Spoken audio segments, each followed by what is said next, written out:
पंचायत चुनावों की आहट के साथ ही ग्रामीण अंचलों में राजनीतिक सरगर्मी तेज हो गई है।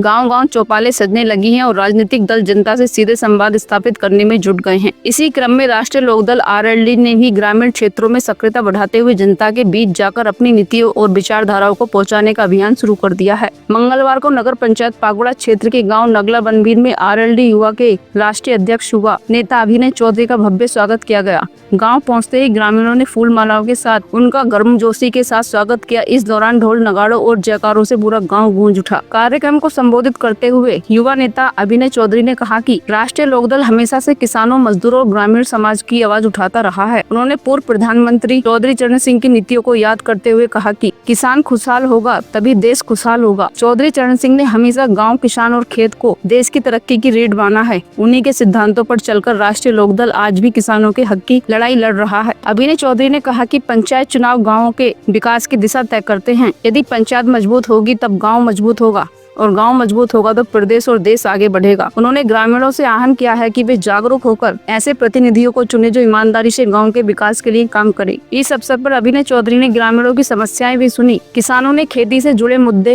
युवाओं ने रोजगार की समस्या और ग्रामीण महिलाओं ने बुनियादी सुविधाओं को लेकर अपनी फरियाद रखी। युवा नेता ने सभी समस्याओं को गंभीरता से सुनते हुए उनके साथ समाधान के लिए हर संभव प्रयास का आश्वासन दिया। ग्रामीणों ने भी इस कार्यक्रम को लेकर खासा उत्साह देखने को मिला। लोगों का कहना था कि पहली बार कोई युवा नेता सीधे गांव आकर उनकी बात सुन रहा है। कार्यक्रम के अंत में ग्रामीणों ने एक बार फिर अभिनय चौधरी का फूल मालाओं से स्वागत किया और राष्ट्रीय लोकदल के प्रति समर्थन जताया। पंचायत चुनावों के नजदीक आते ही इस तरह के जनसंपर्क कार्यक्रमों को से साफ है कि आने वाले दिनों में ग्रामीण राजनीति और अधिक गर्म होने वाली है।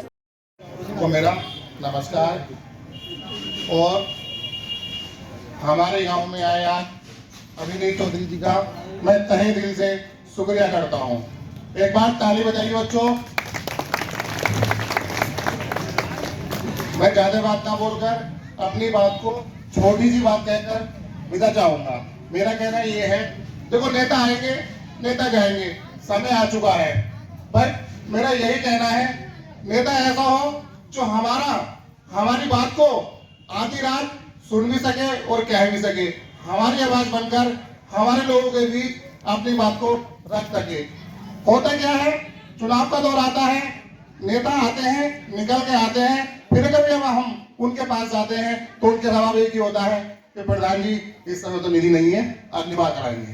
तो मेरा ये नहीं है कि साहब चुनाव की बात है और मुझे आज इनसे परिचित मैं पहली बार हुआ हूँ, हालांकि मैं इनसे कभी मिला नहीं हूँ, बट जैसा सोचा था उससे मैंने दोगुना ही पाया, क्योंकि अभिनय चौधरी दिलों पे राज करते हैं।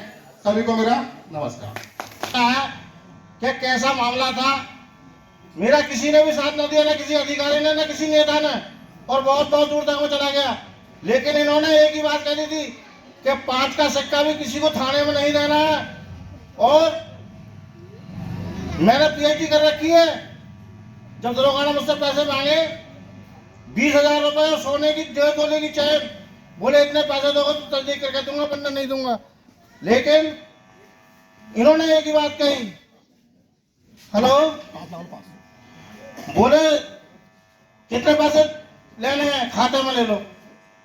बोले साहब क्या? बोले पैसे। बोले किसने मांगे? बोले तूने। बोले मैंने पैसे नहीं मांगे। मैंने भी ये सोचा, मैंने कि यार बालकों का मामला है, पता क्या लिखते हैं। मैं जो है बोला कि भाई इन्होंने पैसे ना मांगे, तो नंगे खड़े थे, कोई दूसरे थे, उन्होंने पैसे मांगे।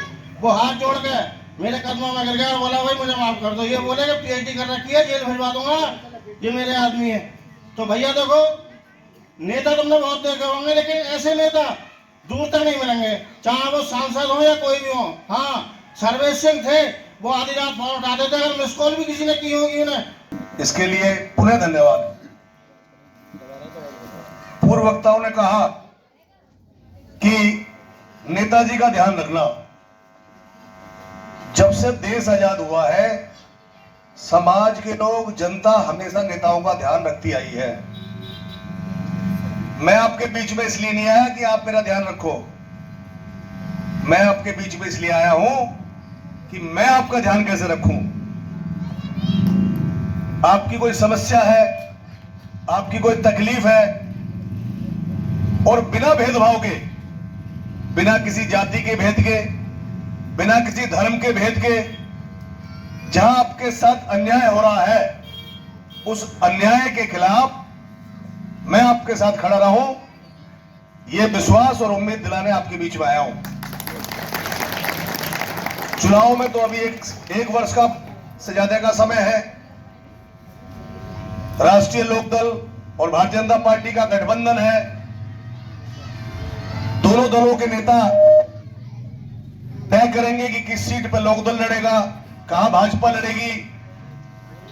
उसके बाद पार्टी अपने अनुसार टिकट करेगी, यह अलग विषय है।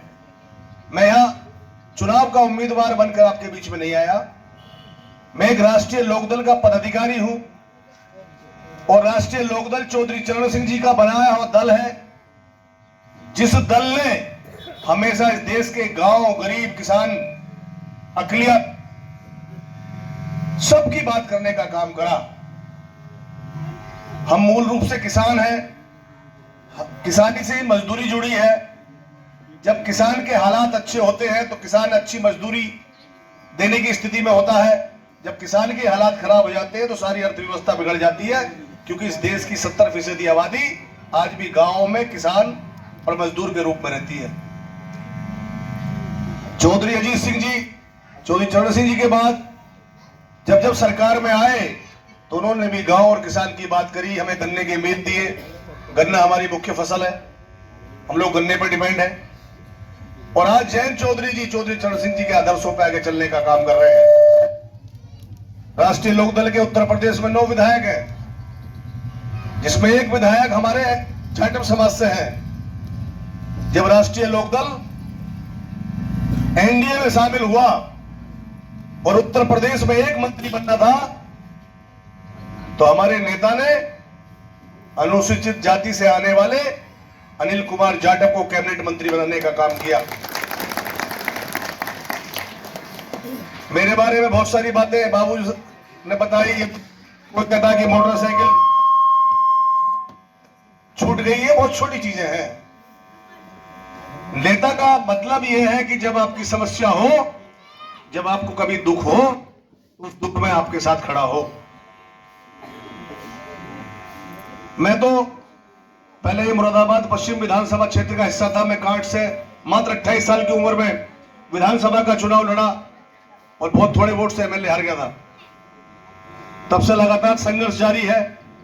विधायक बनना ना बनना यह अलग बात है, टिकट मिलना ना मिलना यह अलग बात है। राजनीति का मतलब है कि अगर आप समाज में सेवा के लिए आए हो, तो जब भी मेरे क्षेत्र के किसी भी समाज के गरीब से गरीब आदमी को भी कोई संकट आएगा, तो आपका ये भाई, आपका बेटा आपके साथ खड़ा होगा।